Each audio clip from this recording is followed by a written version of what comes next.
Good evening, comrades. Thank you for joining us tonight for a special edition of the LLA Education Seminar. We had this session planned at the Future of the Left event in Liverpool, but for technical reasons we had to abandon it. So we want to look at the fight for republic and the need to abolish the monarchy. Where should it be in the program of the left? And I mean, the last month was a toughie for any socialist, I'm sure, if you're Republican or not. The non-stop assault on our senses when it comes to TV programs, news channels, etc. Everything about the Queen and the wonderful new King Charles. Playing the national anthem at Labour Party conference, I think, was a low point for many left-wingers. That was quite horrific. I found it quite troubling that there seemed to be not a single person at conference who was booing. That's maybe to do with a lot of left-wingers having been expelled beforehand, although some of the votes actually indicated that there were quite a few left-wing delegates still around. But perhaps the sort of atmosphere of fear that has been created around that issue, and you need to keep your mouth shut you have to show respect for the Queen at least, and even if you don't like the monarchy, the Queen was a really good person and what she did for the country, etc. Most socialists, I think, would say that they are indeed for the abolition of the monarchy. But I think that you either get an attitude of either it's because it costs too much money, it costs so many billions, and that could be spent on the NHS, it could be spent on this, on that. Or you get the idea, yes, of course I'm a Republican, but it's not really a priority, is it? It's not the thing that really, matters at the moment, cost of living crisis, etc. Or most crudely, the idea, and quite widespread, the monarchy will be abolished anyway in the transition to socialism. And so that actively fighting for the abolition of the monarchy now is a diversion from the class struggle, which is quite a widespread idea. So we want to talk about all these issues tonight with three speakers who have a lot to say on the issues. That's why we've asked them to keep it brief, keep it short and sharp. 10, 15 minutes each at the beginning, and then we can perhaps open up for discussion or ask some questions amongst ourselves, perhaps where we disagree. We'll see how it goes. We're going to start with Steve Freeman, who's of the Republican Labour Network of the Labour Left Alliance or something. You'll explain what you are. I can't quite remember. That's exactly right. That's it. That's right. Steve, explain to us why it's not a diversion to fight for the abolition of the monarchy actively. Just before I begin, Tina, I just want to say one thing which I think is really important. I just want to remind everybody about Julian Assange and the demonstration on Saturday, the 8th of October, when the intention is to try to surround the Westminster Parliament. It's quite an ambitious thing to do.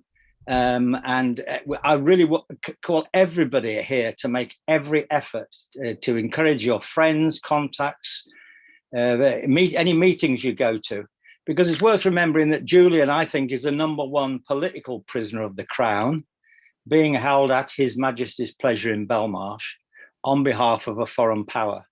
So I think we must keep this in mind as a concrete thing that we should be taking up as Republicans. Now, I say that first of all because I want to come back to the main point, really. I really want to start at this point because I think if anybody still had any doubts about the British monarchy being central to class politics in the UK and internationally, then this period between the death of the Queen and the funeral should have made everybody think again, or consider it again, or think about that. It is time for us to reflect upon what you might call the Elizabethan age, the 70 years since between 1952 and 2022. And I'm going to call this the 70 years of failure. So that is the theme I want to sort of focus on. And I want to mention four things, four failures. And number one, the failure of the 1945, what I call the social and constitutional monarchy, or social monarchy for short, that was failed during this period a period of since the 1970s, since neoliberalism came on and began to dismantle it. And I think it's degenerated so far, to be honest, that it's beyond resurrection, although Jeremy Corbyn and Momentum tried to revive it in the 2017-2019 manifestos. But for me, it's a dead parrot. It's finished. It's gone. It's pushing up daisies, and it's not coming back. And we need to think of a different way of developing our politics. Second failure is the failure of the Constitution during these 70 years. The system of class rule by which the Union of England, Northern Ireland, Scotland and Wales, and the sovereignty of the Crown in Parliament and the established Church of England, the central features of our Constitution, are all in crisis at the end of her reign, and they weren't in crisis at the beginning. And I think our Constitution too is broken, even if people haven't understood the meanings of that. And I think it's particularly broken as a result of what happened over the Brexit referendum. But again, I've not time to elaborate on that too much.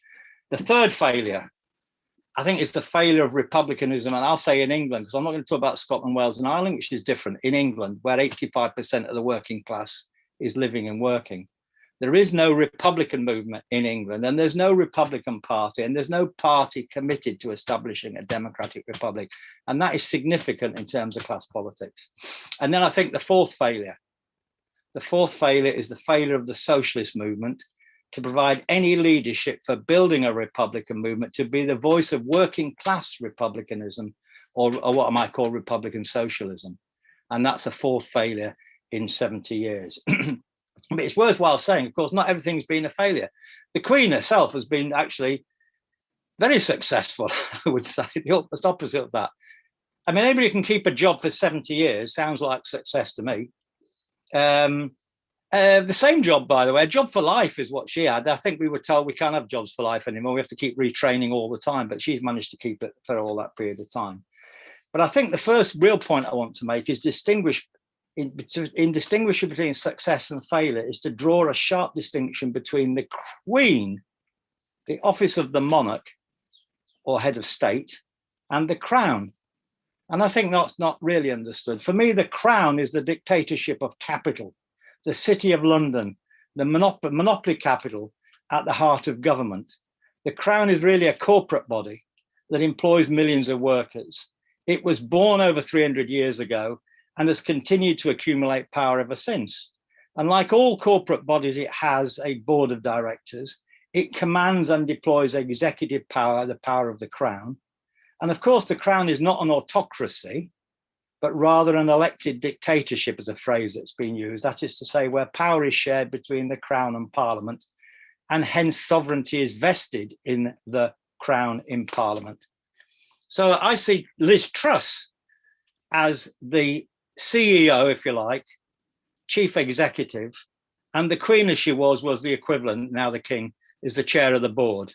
So despite all claims to the contrary, the monarch has a very important political function, not simply opening Parliament and giving a speech from the throne about the plans his government has in store for us, but every week the chair of the board meets the chief executive to ask what's the hell's going on now that we've just spent 65 billion buying up government bonds. You know, maybe he's doing a bit of insider trading as well. I don't really know. But I think if we're talking about ideological function, what I want to mention is I think the ideological role, I'm not going to say much about this, but to think of the monarchy as role as a decoy. Now, during the Second World War, when the Nazi bombers were coming over the Channel, the government built decoy airfields out of balsa wood, cardboard, cutouts and buildings, and Hurricanes and where they put Hurricanes and Spitfires.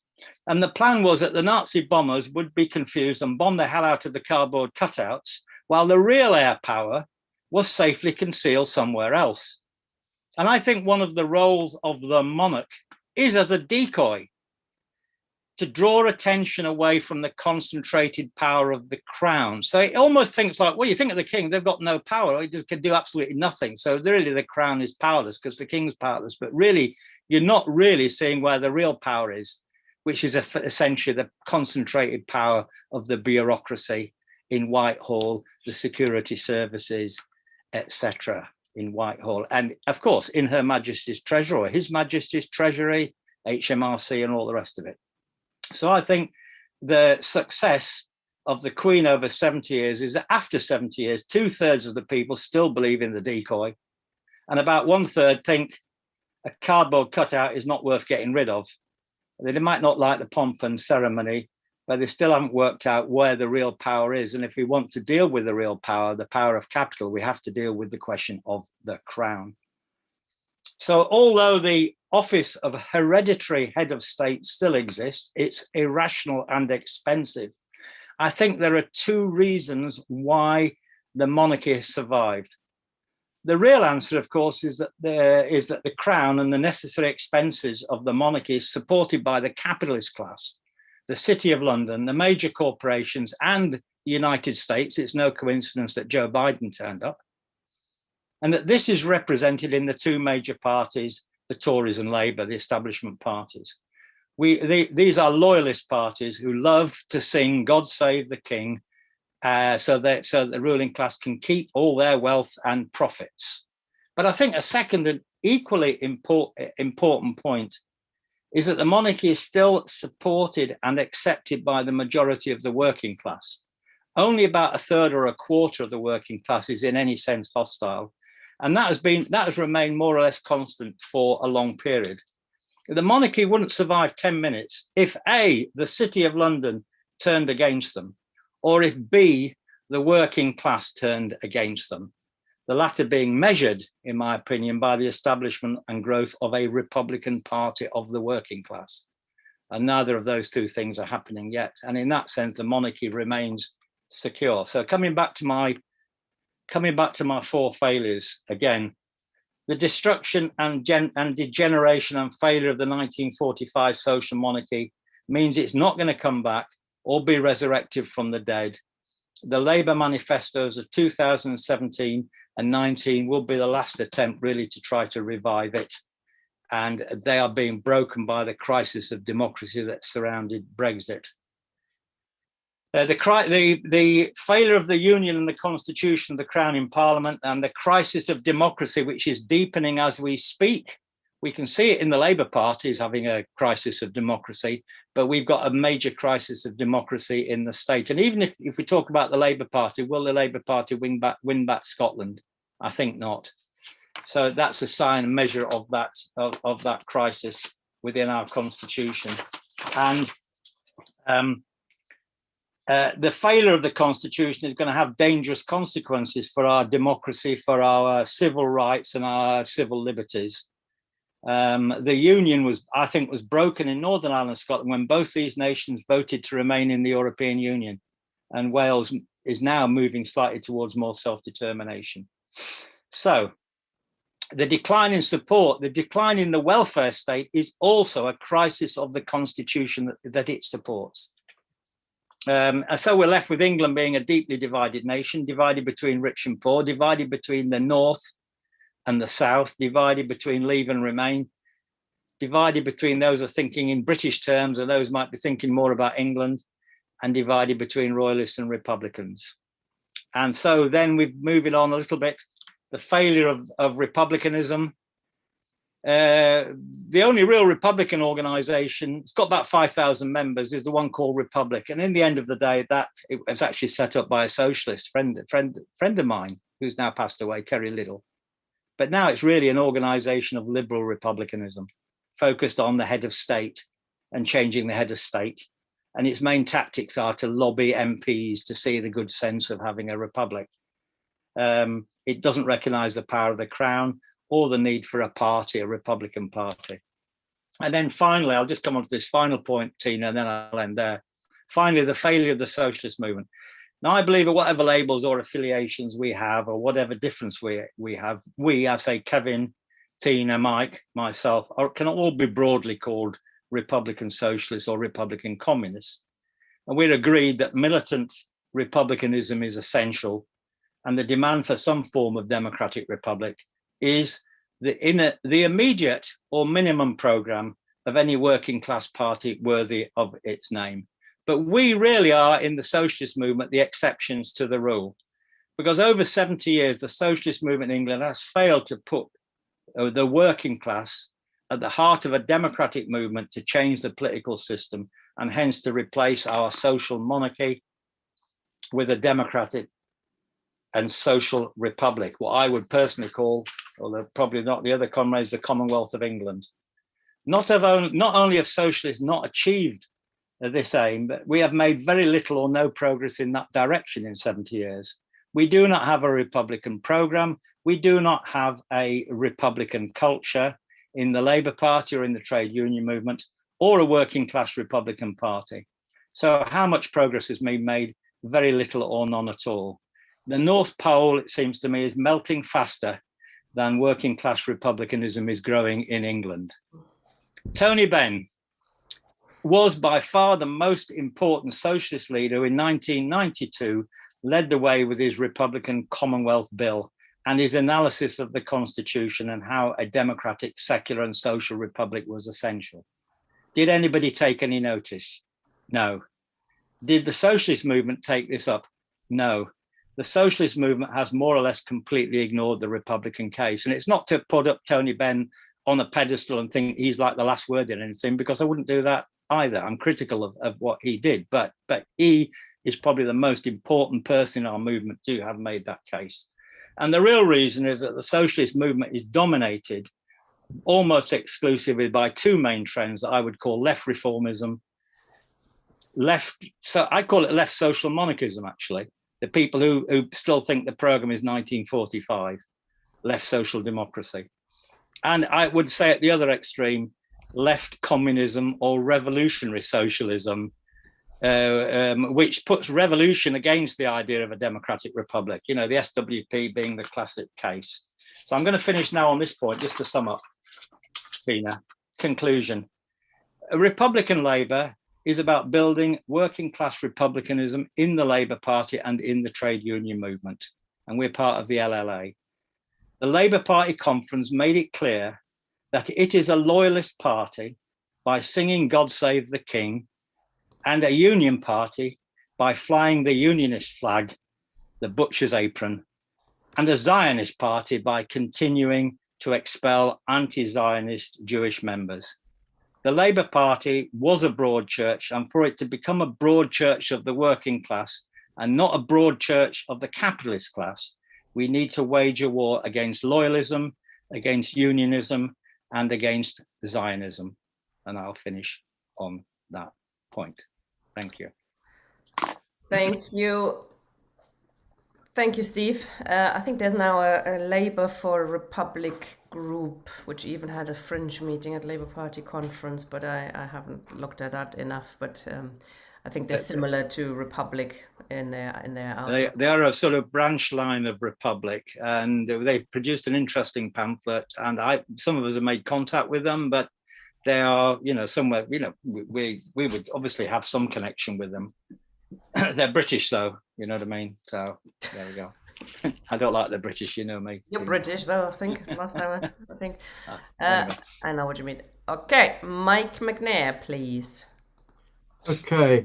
The underlying case for socialist republicanism, for republicanism in general, was made very simply by Colonel Richard Rumbold at his speech at the scaffold for his execution for treason in Edinburgh in 1685. None came into this world with a saddle on his back, neither any booted and spurred to ride him. Okay, it's a gendered expression, but in reality, Rumbold's co-activists in the movement of the late 1670s, early 1680s were also strong advocates of the liberties of freeborn English women. We have the same line in a different form expressed by Karl Marx in 1866 in a text called The Instructions, actually recommendations for delegates of the Provisional General Council of the First International. We acknowledge the cooperative movement as one of the transforming forces of the present society based on class antagonism. Its great merit is to practically show that the present pauperizing and despotic system of subordination of labor to capital can be superseded by the republican and beneficent system of the association of free and equal producers. The point being, very simply, if you believe in the free association of the producers, you cannot simultaneously believe in the free association of the producers and one-man management. And it doesn't matter whether that one-man management is hereditary one-man management in the form of our monarchy, or the monarchy of Belgium or the Netherlands or Norway, I think is monarchies, or Sweden, or or Japan, or any of the other Spain, or any of the other modern monarchies. It doesn't matter whether it's that, or whether it's an elected presidency, or whether it's an elected prime ministership, or whether it's the class is represented by its advanced part, which is the party, and the party is represented by its advanced part, which is the Central Committee. The Central Committee is represented by its advanced part, which is the Politburo, and the Politburo is represented by its advanced part, which is the General Secretary. The principle of one-man management is inconsistent, fundamentally inconsistent. One-man rule, one-woman rule for that matter, is fundamentally inconsistent with the free association of the producers, with the emancipation of the working class, with socialism as such. I go on second point. As I said, this is by no means, the British monarchy is by no means the only institution of one-man rule.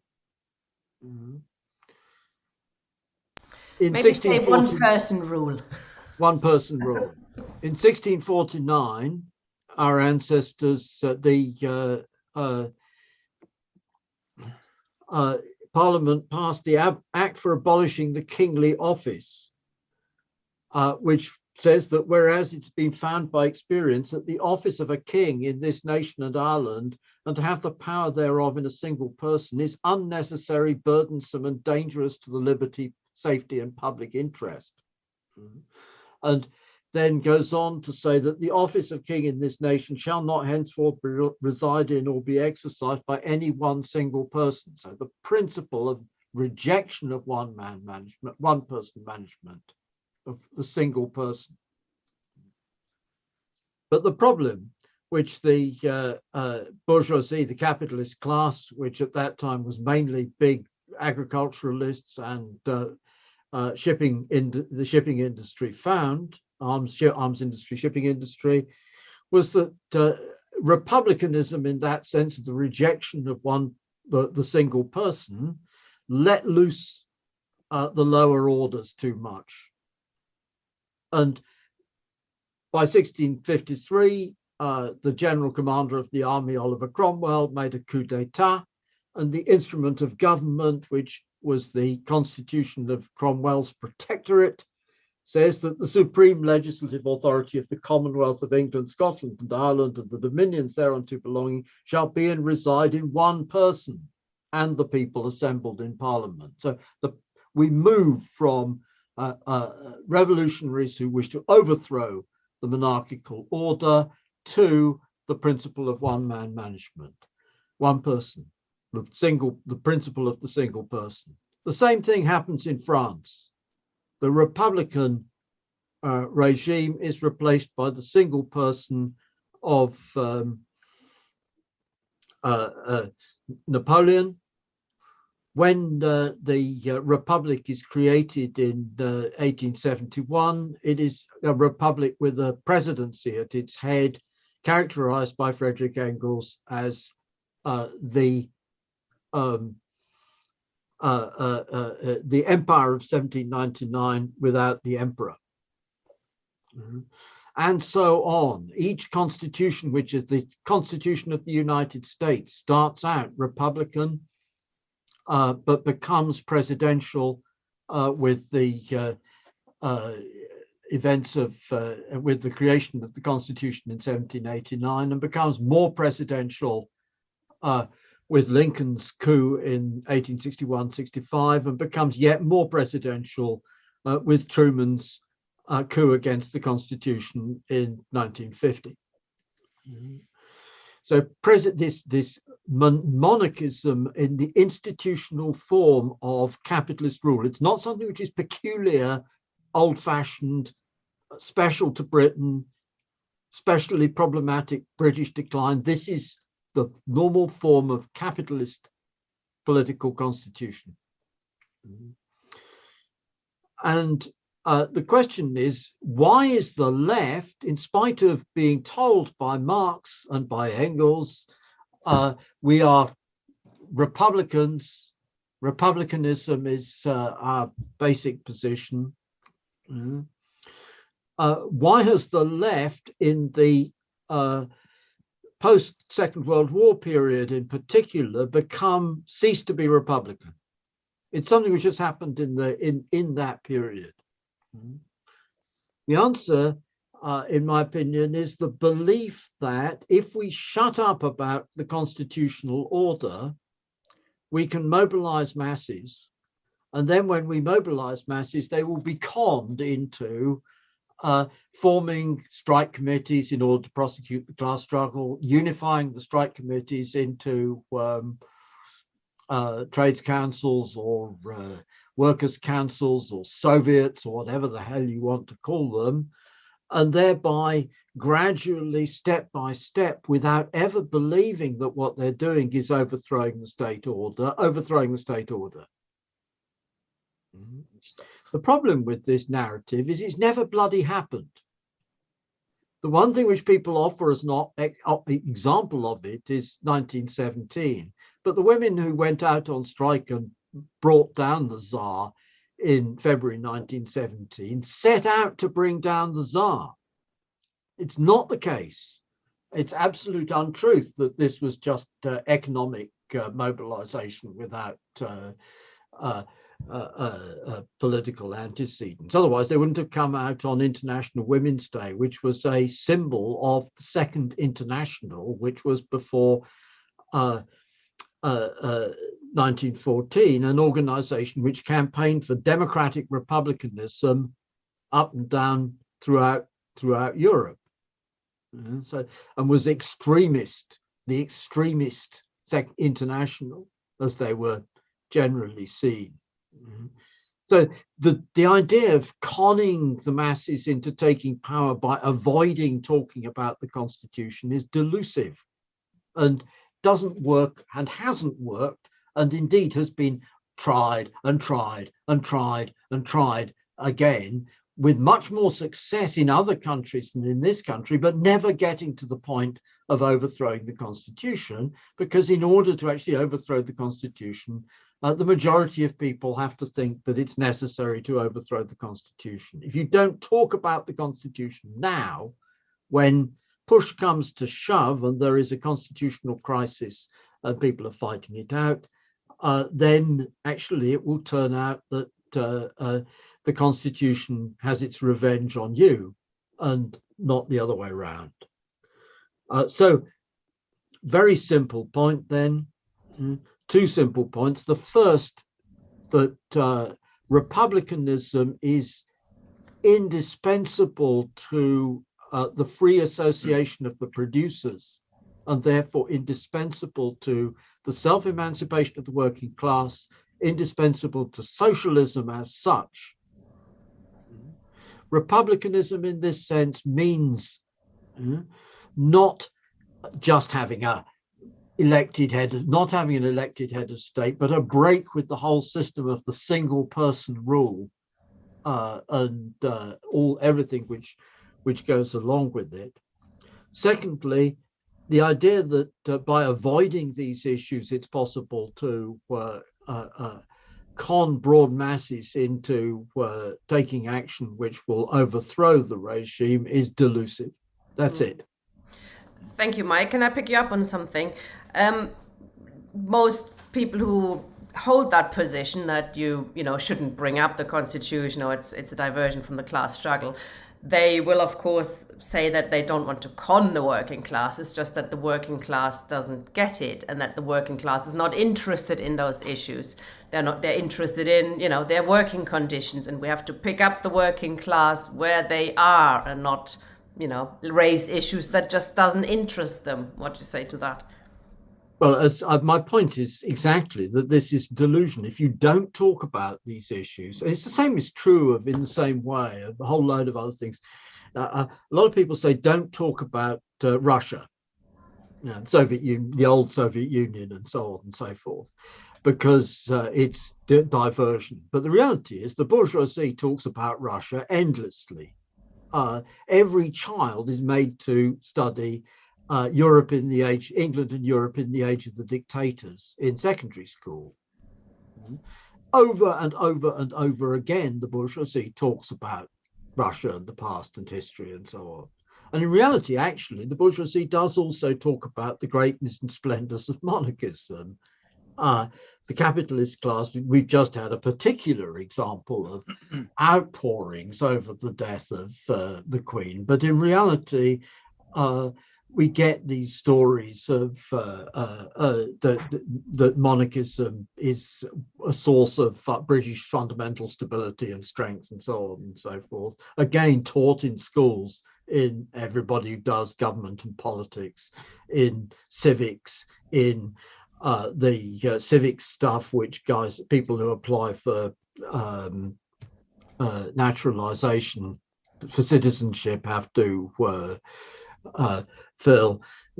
So yes, people don't want, the broad masses don't want to replace the monarchy. Obviously they don't want to replace the monarchy, but at the same time, actually it is delusive to imagine that you can do anything else without also at the same time. It's not that you shouldn't talk about economic questions. It's not that you shouldn't talk about this, that, and the other. It's that you have to talk about the monarchy as well.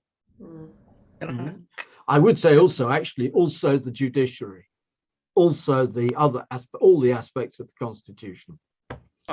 Various ways in how can I just add a little? Yep. Can I just add a little point to that, Tina? Just to say, if I could, when we talk about the working class, of course we're talking about millions of people, and we have to sort of think, a third of I would argue a third of the working class is vaguely against the monarchy, vaguely Republican. Nobody's decided, and if you like, the more politically conscious part of the working class, which is only a small section of the working class, you could say was Republican, except nobody's tried to persuade them that it's a political weapon that they can use and therefore ought to do it. So most ordinary working class people who are active in the movement don't have no time whatsoever for the monarchy, but they just haven't been persuaded to turn it into a party or make it a party program. And that's our failure, really, I think. So I whilst not disagreeing with what Mike has just said, I just think that, we think of the working class as having different parts. Why haven't we persuaded a certain small section of the working class to make republicanism a weapon that it can use in the struggle? The answer is, of course, because people are committed to the Dimitrov conception of the United Front, that you make unity by shutting up about issues on which there is disagreement, and to transitionalism, the quote transitional method unquote. So it's a sort of being stuck with ideas which don't work, but which we keep trying over and over again. Nicely put. Stephen, I was also not entirely sure if at the moment these polls, they have changed quite a bit in the wake of the Queen's death, as you might expect. So according to a recent poll, only 22% at the moment consider themselves as Republicans and think that the country would be better off.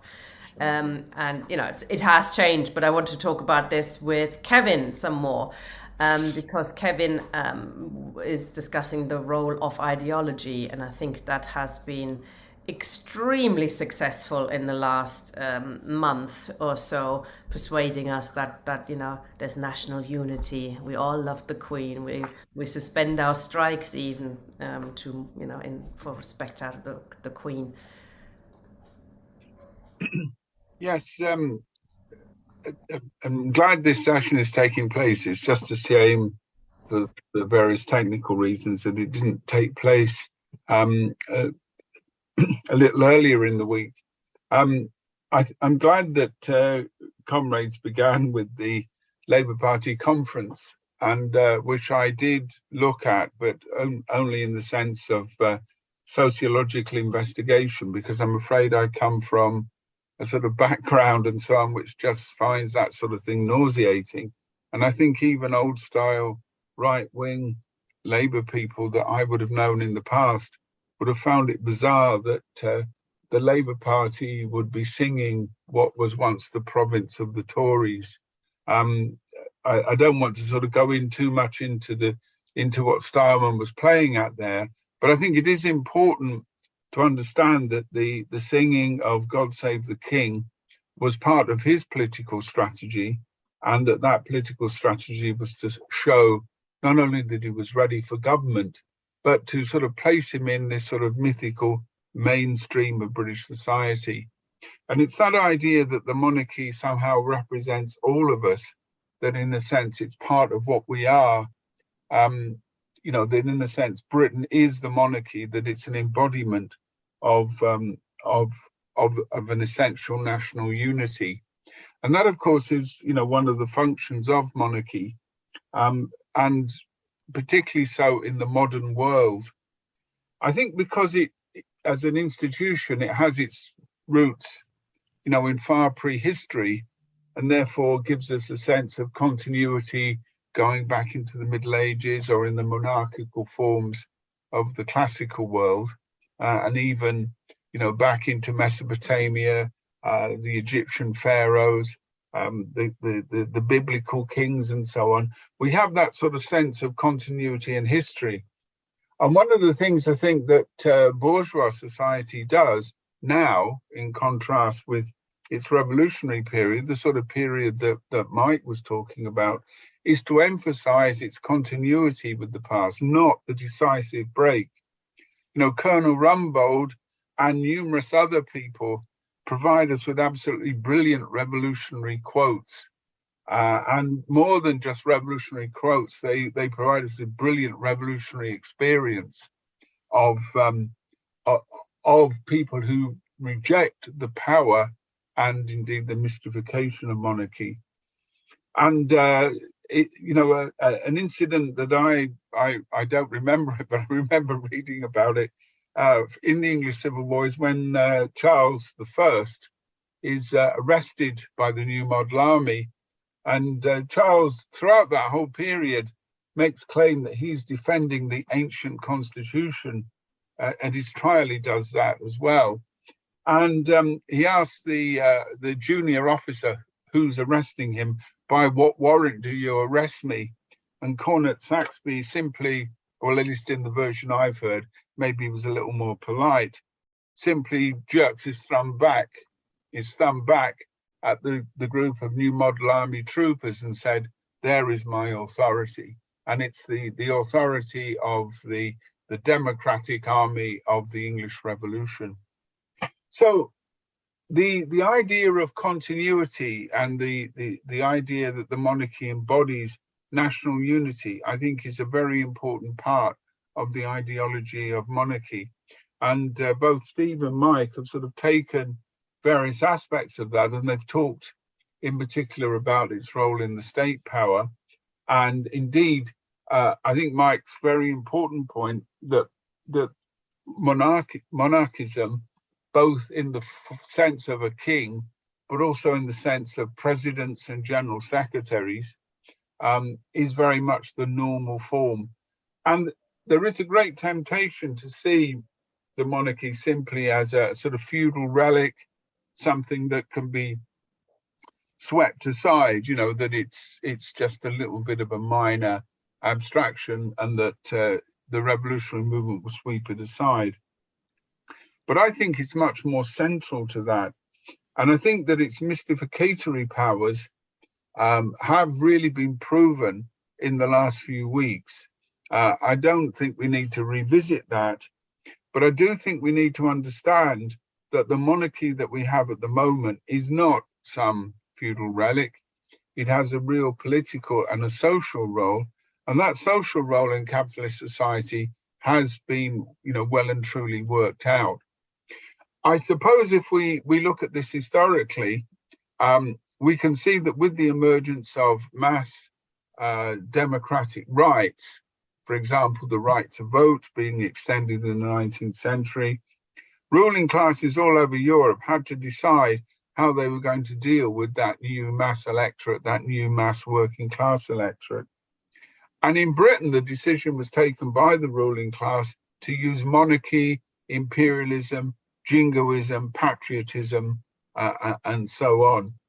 And the English constitutional writer Walter Bagehot, who is oft quoted when I studied this at university, he was a very important source and is still wheeled out on these occasions. He made the point that there was a paradox that as society became more democratic, then there was a need for some sort of unifying symbols. And he talked about the need to provide a show, to provide a spectacle, as we might have said in the late 1960s, something to bring society together. And what better way to do that in the person of one individual who embodies the whole of society?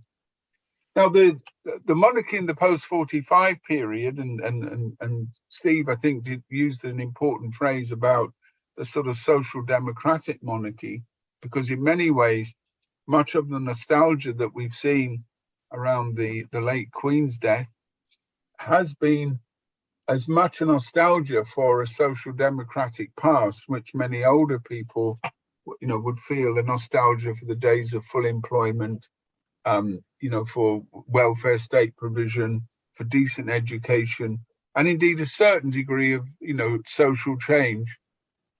But the role of the monarchy in providing spectacle has, I think, been a very clearly and quite consciously developed one.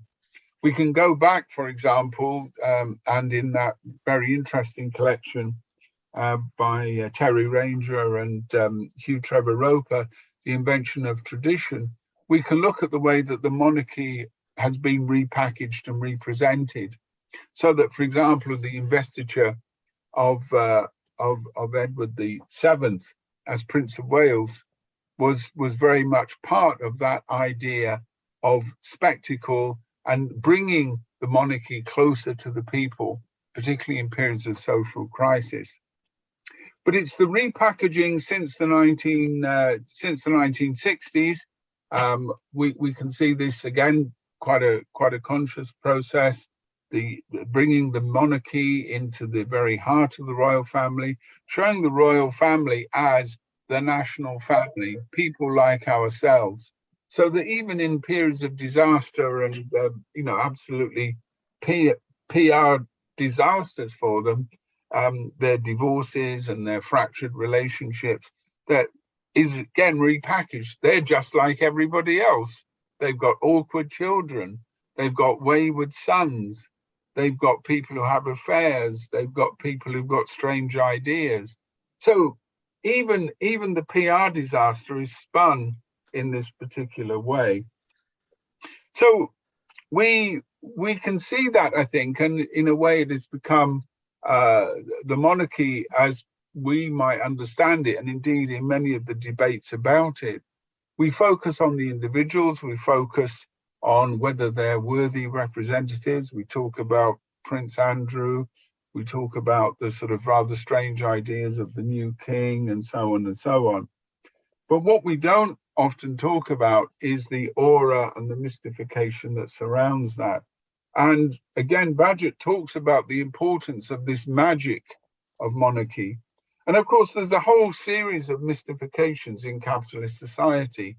And Marx, in Capital and elsewhere, talks about the way that capitalism has this sense of mystification, not only obscuring deliberately, but also by its very operation, the nature of real power and the real dynamics of capitalist society. So the monarchy has, I think, been consciously developed to function in that way. I'd like to just sort of wind up by looking at particularly the mystification around the late Queen. And one of the things that struck me in reading quite a lot of the accounts of the reaction to that was the comparison between the veneration for that Queen and maybe forms of religion. And comrades may be aware of the famous quotes from Marx in The Jewish Question on the religion being the opium of the people. But he also talks about the way that Christ is an idealized man. And what struck me about the descriptions of the Queen was that it did take on that sort of religious form, so that the Queen was an idealized grandmother, she was an idealized human being. And of course, as we know from Keir Starmer, she symbolizes public devotion, service, duty. By implication, the rest of us backsliders, can't really live up to that. And I suppose it's that idealization which is a particular product of this type of monarchy at the moment. So although monarchism, one person rule, is the normal form, we very rarely fall into the mistake of thinking of Donald Trump or Emmanuel Macron. Maybe Angela Merkel, Mutti Merkel might well come into it as the idea of the grandmother of Europe in that way, which I think was the phrase, if I remember, applied to Queen Victoria, given her connections with the European monarchies. So monarchy does have that particular aura. It again mystifies, it again adds a very important element, and this was very clearly understood in the 19th century and in the 20th century by the various advisors who were advising monarchs and also bourgeois states about how they should deal with this particular question. I want to just sort of wind up on some of the points that Mike made and Steve as well in the last couple of sections. And that's, I suppose, why we must challenge these ideas. And I think Mike's quote from Rumbold is very important, because what we should do as Marxists is to challenge the dominant ideas, and particularly the ideas that are considered to be natural and self-evident. So one-person management, the university vice-chancellor, when I've worked in a university, is not only the symbolic head, but is the managing director, the chief executive. And it's the idea that there is, in a sense, some power, there's some authority, and there's some superior wisdom. So that in, a modern university or a modern multinational company is actually in many ways much more of an absolute monarchy than even the British monarchy. But it's that idea of challenging the dominance of individuals, the representatives of capital, that I think we have to do. So our job is to confront that, is to break it, and is to explain the nature of that power. And it's also to cut through the symbolism and the mystification. And monarchy, for the reasons that both Steve and Mike have explained, is absolutely crucial to that. Because if, for example, the left can't organize a decent bit of a heckle when they're singing God Save the King, when somebody can't stand up and say, up the Republic, down with the elites, down with the capitalist power, if they can't take the lessons of people in the English Revolution, then there's no hope for them, because that symbolic power is linked to real power in capitalist Britain. So that's, I think, what we need to do, and that's why this critique is so important. Thanks very much, Kevin. Very interesting. I think the tension there between, you know, the continuity, you know, these appeals that it's always been there. Of course, it hasn't. It's been maximum 1,000 years or something, but it's changed throughout, hasn't it? It has actually continuously changed in order to survive. So it's adapted. I mean, there's today is an interesting one in the Daily Mail, is slightly miffed that Princess Kate went to a food bank and talked about, you know, food banks are marvelous things, aren't they? They're a real lifeline in these periods of crisis. And of course, you know, you're not supposed to talk about politics because, you know, the royals stay out of politics, don't you know it? As if there's, you know, we all know this, they've intervened in thousands of laws that don't even get to Parliament before the royals had a good look at it and changed it where necessary behind the scenes, even before Parliament gets to see them. Kevin, do you think in periods like the current period where there's huge crisis, economic crisis, that actually it becomes even more important to have the monarchy there, and that's why they perhaps spent quite so much money on this? You know, it could have backfired, couldn't it? We're in a period where people don't have enough money to pay their heating or their bills, and yet they're throwing tens of millions of pounds at these, you know, 2-week-long festivities, national mourning, etc. It could have backfired, but it didn't, did it? It achieved quite the opposite, which is amazing. Yeah, I'm glad you used the word festivity. I think it's the word sort of celebration of monarchy. You know, there's a phrase that I've seen it used elsewhere, and it's the idea of the performance of consensus. So the money is well worth it. And I think, as you made the point at the beginning about suspending strikes, you know, suspending life, and it's now in a period when, you know, there is clearly political and economic crisis, that we have to go to the heart of the matter, you know, and to point out the way that the institutions like the monarchy are not just, you know, flummery, that we're talking about the power of the state, the nature of the constitution. Having a discussion, for example, about the nature of the monarchy takes us straight, in the way that both Steve and Mike did in their various ways, takes us straight to the heart of capitalism. So when Mike talks about one-person management and the authority of capital and the authority of monarchs that's reproduced and used to be reproduced in families, the whole idea of the father as the head of the family, the pater familias, that reproduction all the way up through society was an important aspect of the reproduction of social power. So confronting it right at the top is actually, you know, really important. And likewise with the mystificatory aspect, pointing that out and saying, you know, why did everything stop? Why did a party that is allegedly representing the working class join in this monarchical madness, this monarchical celebration?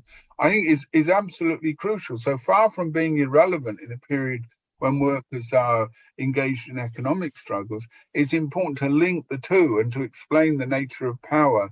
Because if we're serious about the working class becoming the ruling class, then they've got to tackle those questions. And if we avoid them, then we're only really telling part of the story. And we're not arming people to really understand the nature of the society they live in, particularly the role of ideology and of mystification and the role of ideas, because it's not just simply, you know, a class struggle over economic interests. It is really a battle for ideas and for creating an alternative hegemonic ideology against capitalism, and that's embodied in the monarchical form. Absolutely. I mean, if you accept that, you know, somebody's been born to rule over us, no matter his ability on anything, you know, then you'll accept pretty much anything. Yeah, I mean, Thomas Paine's point about the stupidity of the, you know, the hereditary cobbler or shoemaker, or the modern example, the hereditary brain surgeon. I certainly know who I'd rather have, and it's not a monarchical brain surgeon. It's a good old democratic brain surgeon, should ever I need one. Quite.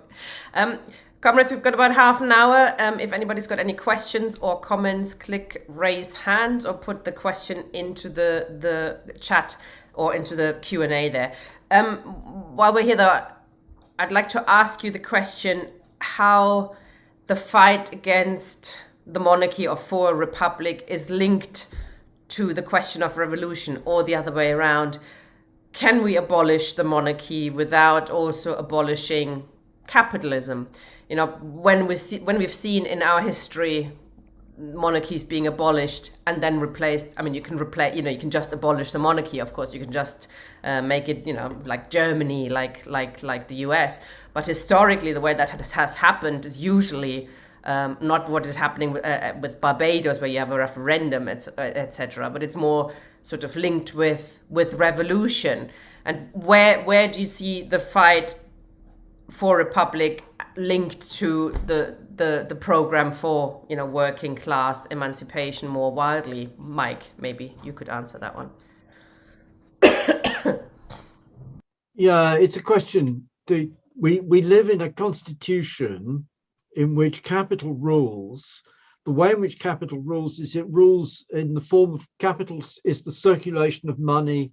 Money is spent to buy commodities. Commodities are then worked up and produced, giving transformed commodities, and the new commodities are sold and converted back into money. And at the end of the day, the capitalist makes more money at the end of it. We have long, elaborate Marxist stuff about how the trick is worked, but capital rules in the money form. It rules in the money form because the free movement of money, the free movement of capital, enables the flight of capital out of one country into another, which we're just in fact seeing an example of, that Liz Truss's Wizard Wheeze is producing a great flight of capital out of British funds. But more clearly, capital fled out of England in 1964 when the Wilson government was elected, and famously they talked about the gnomes of Zurich. It rules in the form of corrupt payments to politicians, and politicians are obliged to take corrupt payments because they need to negotiate with press barons who are paid by advertising, which is a different form of corrupt payment, which is to say that the voice of the press baron and of his chosen editor is amplified. So you say, we talk about freedom of speech, but in reality, it's the freedom to shout down everybody else by virtue of having access to advertising revenue. And it rules through the sale and denial of justice by the free market in legal services. And the monarchy, the place of the monarchy in that is, as but all of us have pointed out, it's the legitimator. It's not that the decisions, it's a point, again, a Marx point. Democracy is the secret of every constitution.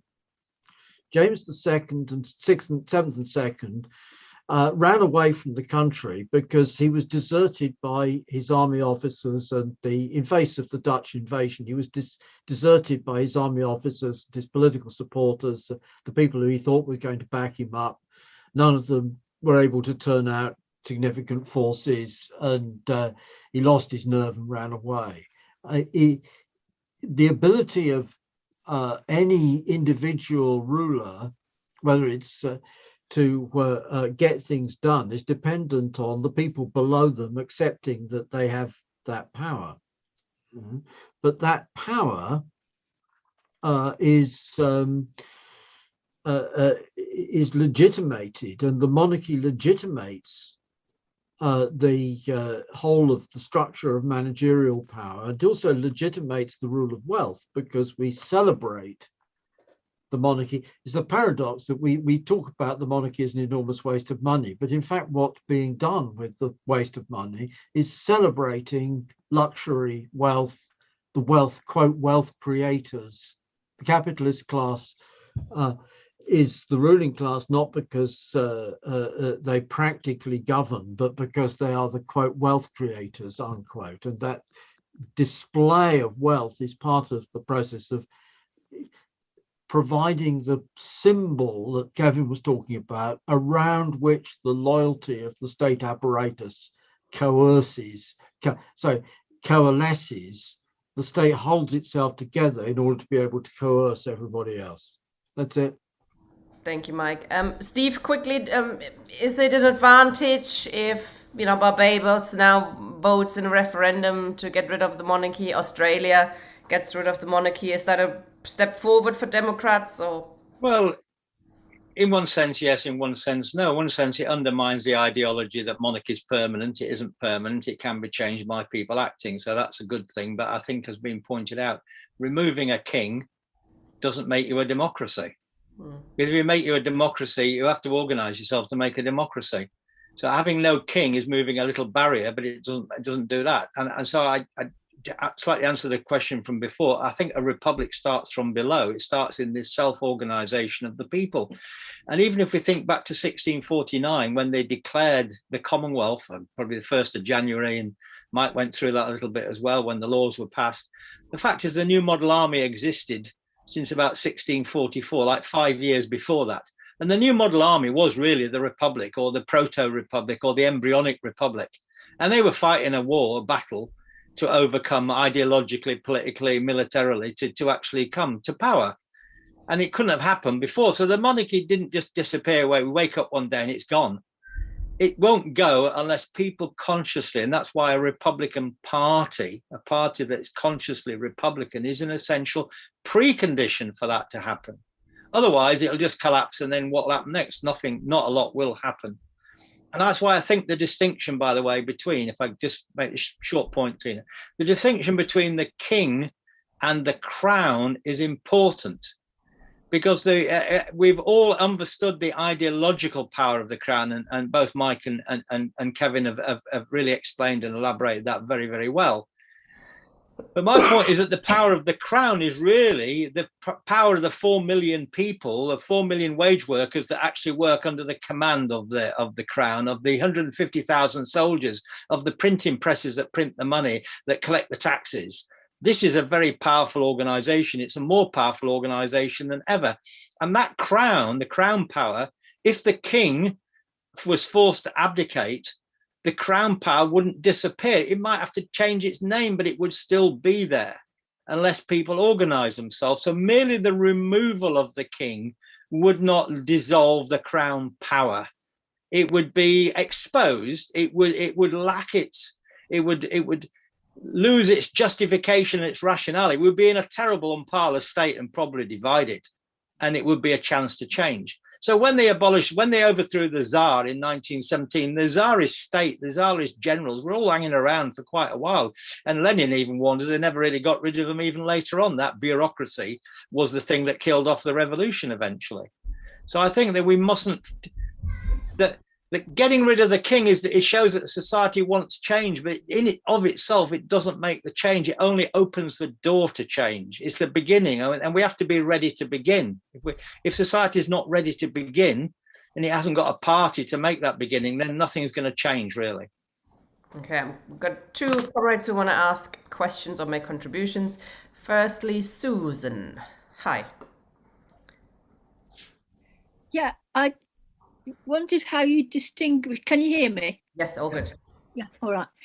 I wondered where you draw the line between what I would say was necessary control, like a teacher over a classroom, because I used to be a teacher, and sort of capitalist control, where you get one person running something probably for their own benefit. Where's the line in between them? And how do you get the two to work in conjunction with each other?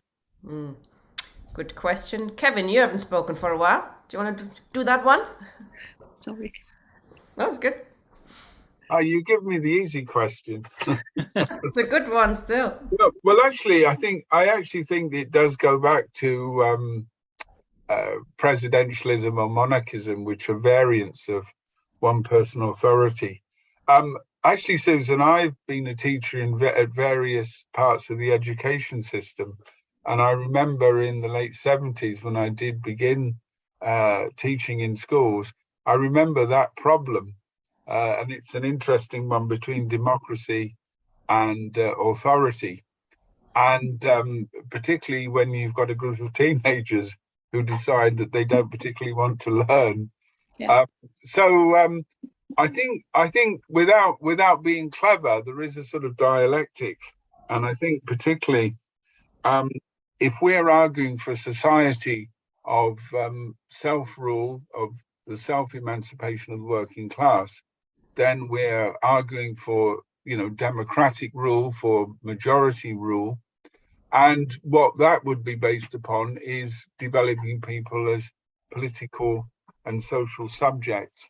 I think in terms of children, there is a transitional period. We can all argue, is it undemocratic to make children go to bed at 8 o'clock? You might argue that there's a process by which children, grow into adulthood, and then when they get to certain stages, which may be related to their education and their social role. But I think that what I'm not in favor of particularly is, for example, ideas of dictatorial states. And I think what you're perhaps hinting at, and it's, it is an issue in the socialist movement about relationships between coercion and authority, that I think as socialists, we would envisage our revolution to be democratic, and that it would take place in societies, and it would take through a very conscious and politically organized working class. And the way that we would see that developing is not simply through a sort of revolutionary moment in which people are sort of transfigured, a sort of epiphany. We would argue, and we would base this on historical experience of the socialist movement in the 19th and the 20th centuries, that socialists should be, in a sense, educating and preparing people, the working class, the socialist movement, to habits of democracy and discussion, so that when the working class does take power, it does so in that sort of spirit. I think the Russian Revolution and what happened there, is a specific historical example. Rather like the old sort of saw, when someone was asked directions, if I were you, I wouldn't start from there. I would start from thinking of the power of the working class internationally, and I would think about the high cultural and educational levels of the working class and of the institutions. I mean, think of the institutions both as organizations, but as in terms of culture, even in terms of physical resources that the working class built in the 19th and 20th century. And think about that tradition of democracy and of freedom. And I think that is the way that I would approach it. It still doesn't deal with the problem of children who don't want to read when I ask them, or children who won't go to bed at 8 o'clock. But I think there are ways of persuasion. Other comrades on the panel might have more direct experience of this at the moment than maybe I do. I also like the idea that I think it was Marx who formulated it. If we're all bureaucrats in running the socialist society, none of us are bureaucrats, i.e. if everybody's taking over the running of how we're structuring, socialism, and we're all recallable and it's all transparent, etc. You have a huge level of democracy that sort of does away with that hierarchy in that sense. Mike, did you want to say something? Just chip in on that. You don't stay a kid forever. Yeah, the essence of the capitalist order and of the Soviet bureaucratic state order is that when you get to be a bureaucrat and you stay a bureaucrat forever, and that you get to be a grunt and you stay a grunt forever, drinking vodka at the assembly line. And the conception of the Marxist conception is precisely Republican, in that republicanism is about nobody gets to be more than consul for a year, and then has to stand down. And in the same way, yes, there is authority. Authority you can't do without processes by which decision making takes place. You can't do without the authority of the teacher over the pupil, of the parent over the baby, of the doctor over the patient, etc. You can't avoid authority, but you can avoid there being permanent relations of authority and subordination. We can be all switches, not just some of us be DOMs all the time and the rest of us be subs all the time. That's it. That's fair enough. Yeah. Can I make just one small point? Yeah, go on, Steve.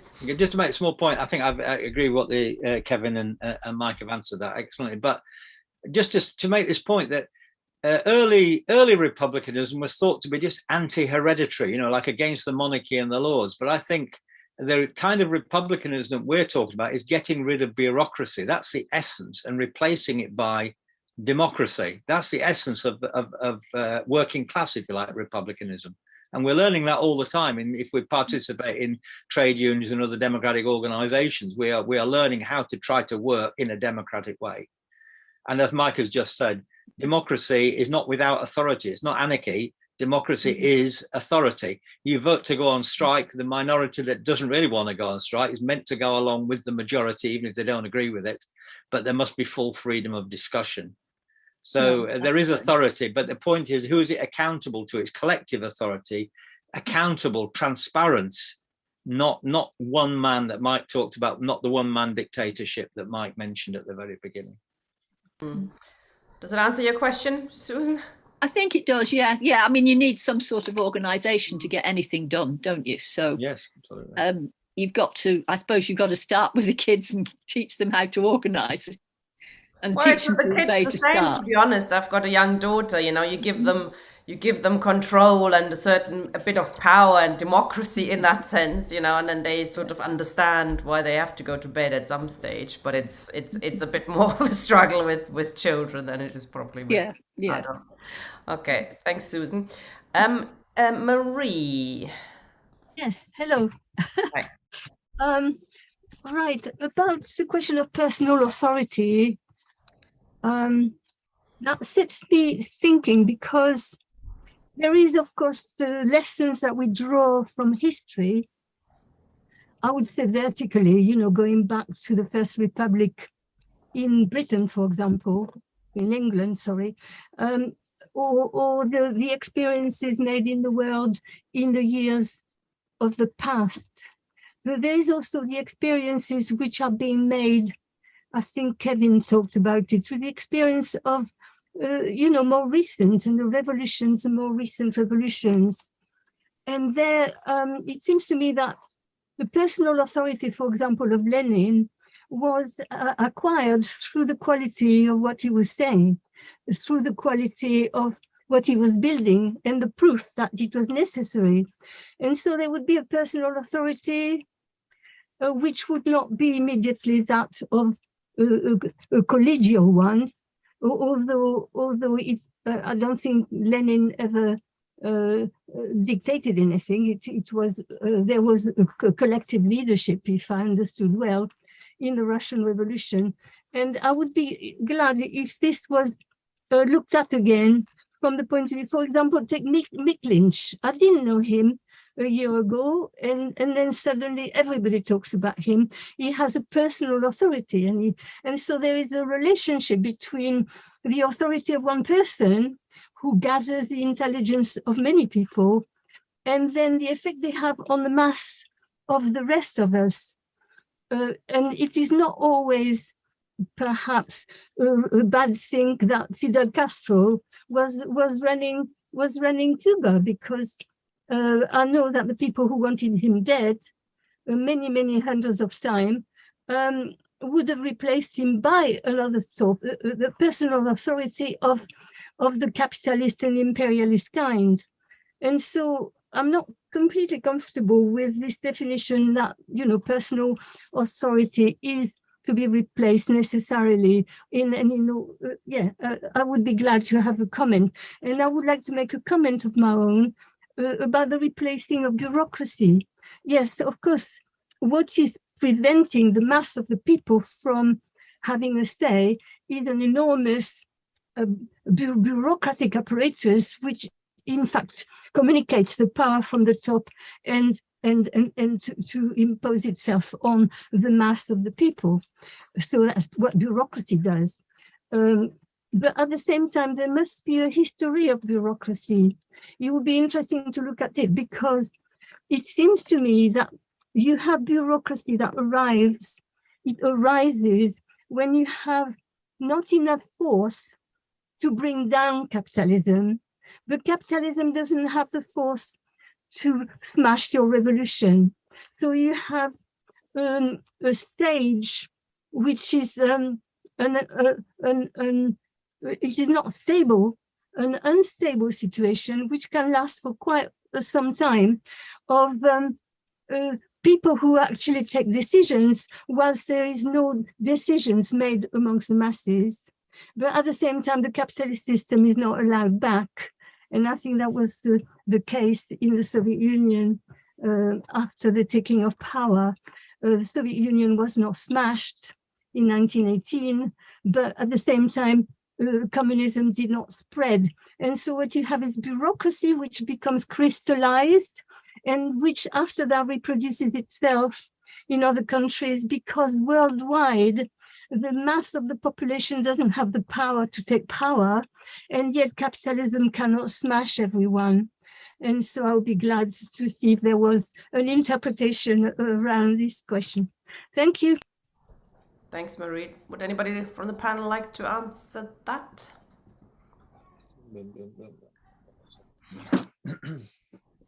Mike. For what it's worth, it's obviously we'd have disagreement on this one. My view, I think, is that it's true that Lenin has a high degree of personal authority.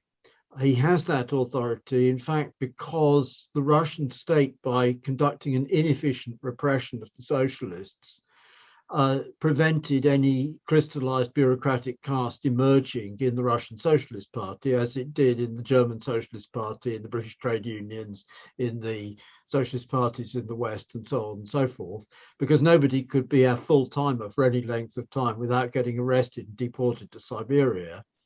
But they weren't efficient enough to actually exterminate the communists, as the Indonesian government exterminated communism in the mid-1960s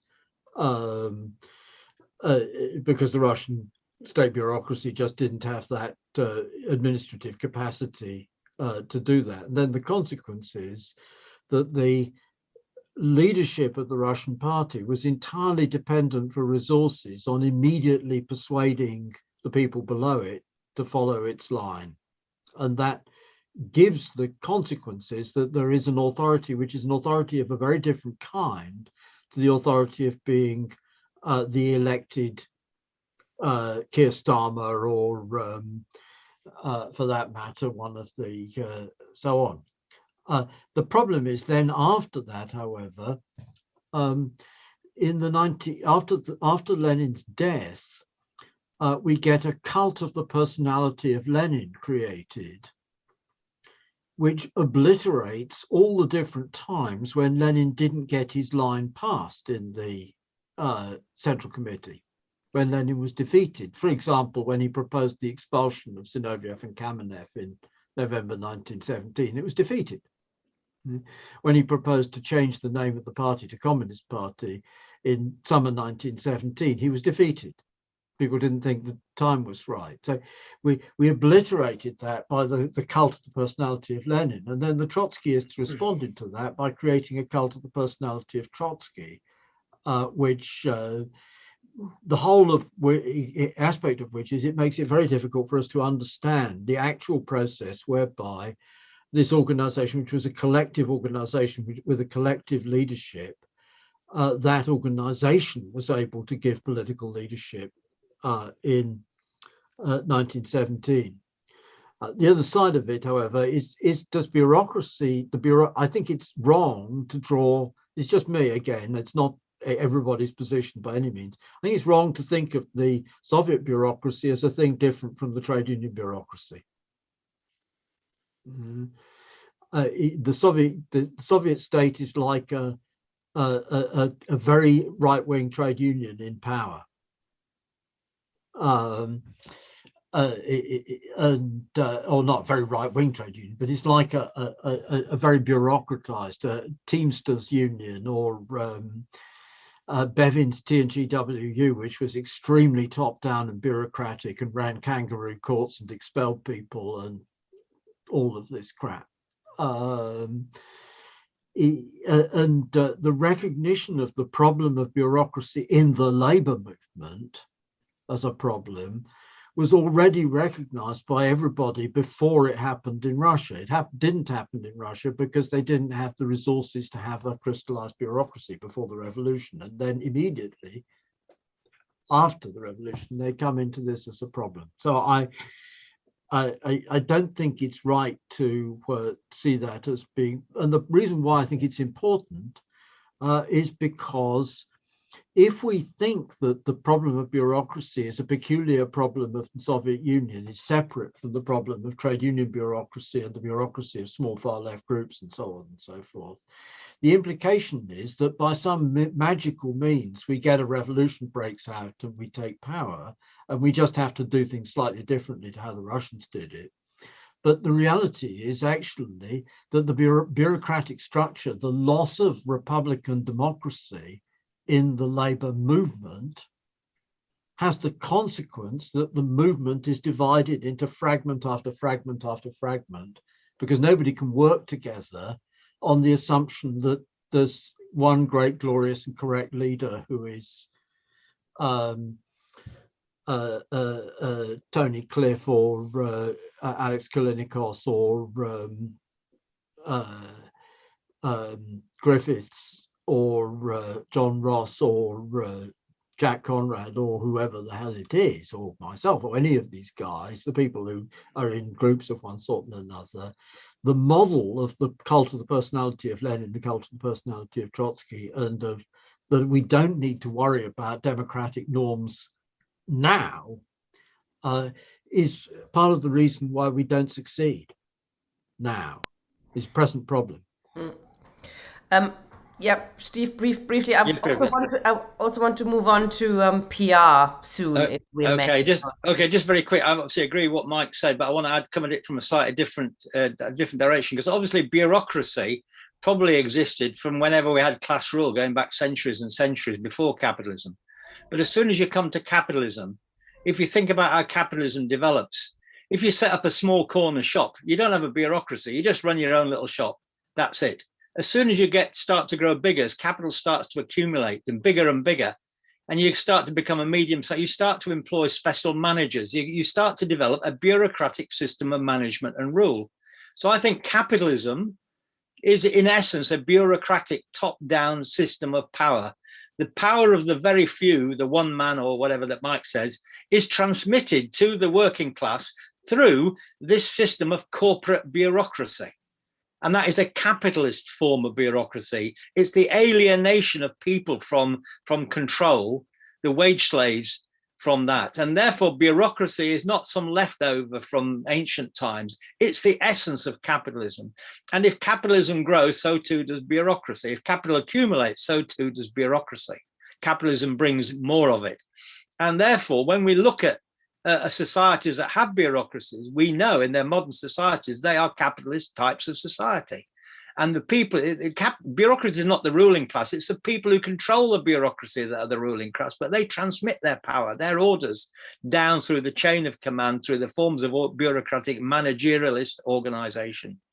And that's why for us, the Socialist project is to get rid of bureaucracy, to get rid of management as such, as a specific function, and have self-management instead. Sorry, that's it. Kevin, did you want to say something? I did. Both questions I think are very good, and what I think is good is the way that discussions moved away from how much is spent on the royal family and so on to more general political questions. And I think that's important because monarchy is really quite central to that. I'd only make 2 points, and that is that I think the focus on leaders, on that type of labor monarchism, and comrades will know about Lassalle in Germany, being an absolute dictator. That sort of focus on leaders is, I think, quite a central theme of bourgeois politics. And one of the things that if I use the word concern or worry, that makes it sound a little mealy-mouthed. But the focus, for example, on a particular leader, Jeremy Corbyn or Mick Lynch, throwing up these heroes, and then when, for example, they might, make political mistakes or any tactical and organizational mistakes, you're then in a very difficult position. And when movements just focus on the personality, then the tendencies towards a rather dictatorial frame of mind. And I think we saw in the Corbyn movement, and I think we still see this with some comrades who just think, if Jeremy came back, it would be a bit like, like the Jacobites pining for the king over the water, or some sort of second coming. I think there is a sort of habit of mind in this, which is clearly within bourgeois society. And, Mike's referred to it in terms of the Russian question, but I think it isn't just bureaucratic structures and the nature of those structures. It's actually a habit of mind that bourgeois society, brings forward.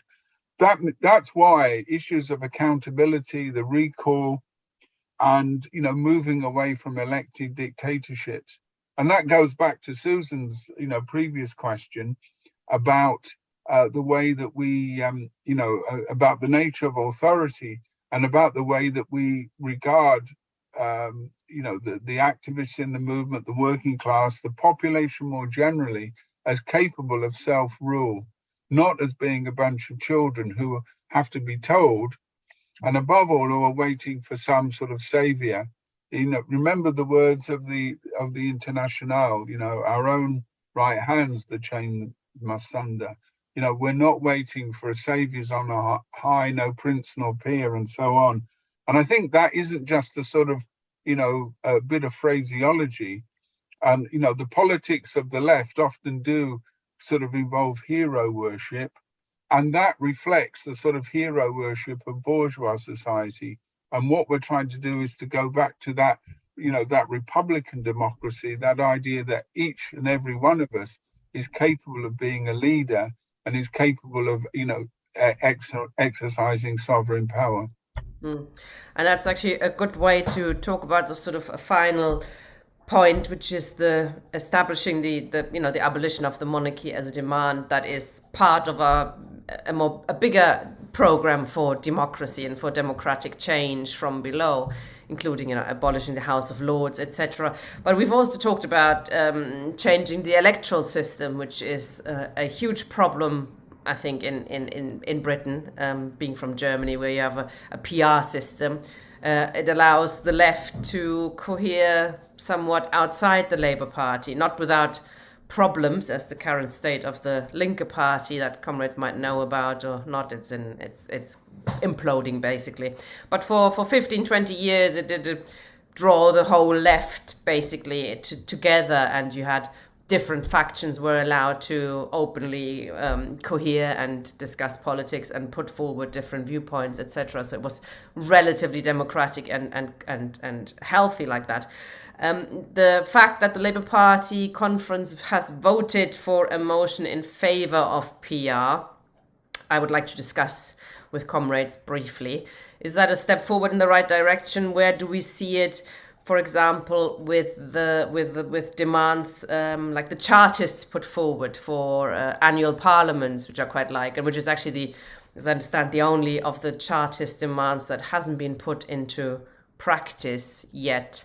Kevin, I'll start with you because I know you've paid a bit of attention to that motion and you've read it. Is it a step forward? Is it something useful? I mean, Starmer said he's probably going to ignore it, but he in the past he has actually embraced PR. But it's one of those things. Once you're in charge, you change your mind, perhaps. Well, I think there are several ways of considering this question. Firstly, PR as not not as an abstract demand, but as part of a democratic program. In other words, that you have forms of representative democracy that reflect or allow, a wide range of opinion to be expressed politically, so that the idea of representative democracy is not just an elected dictatorship, but it actually reflects, the ideas of deliberation and accountability. So I think PR would work within that, and it would work, for example,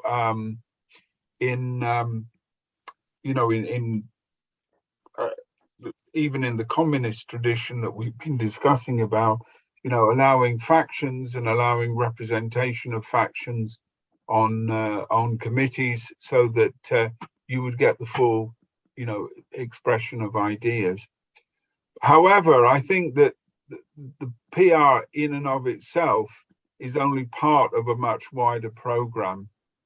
So it means that you have to think about, wider democratic demands, abolition of the House of Lords, election of a whole number of state officials, the breaking of state power, the abolition of the army and the police. In other words, the idea of full democratization as part of our demands. So PR comes into that. I think in this instance, though, it's often couched purely in electoral terms, and it's often seen, for example, by sections of the Labour right as a way of boosting the power of potential allies in a so-called progressive alliance. So I think that the European or the continental experience, often of coalition governments, often lies behind this. Some of the people who are advocating PR, I don't think are radical Democrats. Many of them are fairly right-wing, and I think that they may well pose it in that way. In terms of the Labour Party, it's interesting because since we've been watching Starmer sort of channel his inner Tony Blair, it may well be that he's done the same thing that Blair did in the 1990s, which is to flirt with the idea of a progressive alliance, and even to have a coalition government or some form of arrangement with the Liberal Democrats. And that also is perhaps linked to his idea of an ideology of progressivism, the rebirth of liblabism, or rather to make explicit the liblabism which has always been inherent, in the leadership of the Labour Party. So I'm in favour. I'm in favour of PR, and I would vote for it, but it's only part of a much wider programme, and I think the political context in the Labour Party also has to be considered as well. Mike or Steve, do you want to say something on that? You don't have to. I do. Good. Shall I go? Does Mike want to go next? I don't mind who goes next. You go, Steve. Okay, all right. Well, I think I'd want to set it in the context, Tina, of what I said at the beginning of this crisis of democracy, because I believe our constitution is broken and failing. And therefore, people in this crisis, it means that the present system cannot hold. And I saw a statistic the other day that said, and I was shocked when I saw this, 61% of 18 to 20-year-olds think it would be a good idea if we just had a dictator to rule. In other words, if we didn't bother messing about with Parliament and all these other democratic norms, and we just got somebody to sort the mess out. And you can see in our crisis of democracy, the deeper the mess gets, the appeal of the Benito Mussolini or somebody like that to come on the scene is one of the things that can come out of this crisis. But the other one, the good side of it, the opposite pole, is the idea that people start searching around for democratic advances because they realize that the system is bust. And I think what's happening in the Labour movement, team, and what's been happening at the Labour Party, I think this is the big interesting thing, is that this movement for PR is like people, it suddenly occurred to people there's something wrong with our democracy, that it's not working. Perhaps PR would fix it. And that's about as far as they've got with thinking about it. And in one sense, that's a good thing, because it now means they're starting to think about the failure of our political system. But I don't think PR is going to fix it. I think PR will just kind of break it up even more. But in any case, I would want to go back slightly to a different thing, because my own a different a different position. I think it does come from your programme. I believe there should be a parliament for England, and that parliament should be annually elected. It should be elected by proportional representation, and people should be elected, accountable, and subject to recall and paid the average wage. That's what we should be promoting, to unite the country, etc. And so I don't want to reform the House of Commons particularly. I'd rather scrap it. It's not just for me. It's not just the monarchy that's out of date. It's not just the House of Lords that's out of date. It's the House of Commons. So why do we want to reform the House of Commons, really? Surely we should scrap the whole lot and have a proper, modern, democratically accountable parliament, as you say, Tina, annual parliament, something completely new and something quite radical. But of course, I go back to it.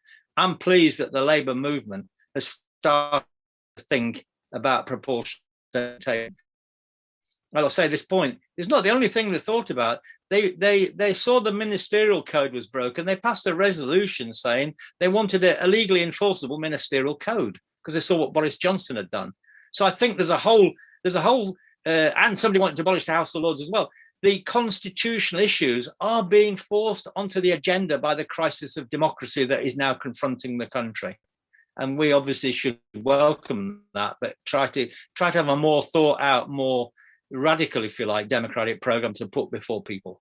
We'll not just make it up as we go along, which is what's happening, unfortunately. Thank you, Steve. I find it quite astonishing that the Labour left, the established official Labour left, like CLPD, Campaign for Labour Party Democracy, they will argue against PR because in their idea of how you get to socialism through a Labour government, blah-de-blah, going more and more left, you need a majority Labour government to push that vision through. So they would be arguing against PR in order to get that illusion. I think it's more than a strategy through. Mike? It does have to be a larger package. It's certainly true. Having said that, the argument, I agree with Tina, to your point just made, that the argument of the common on the Labour left and the traditional Labour centre and so on, that we can't be for PR because PR means no majority Labour government. That's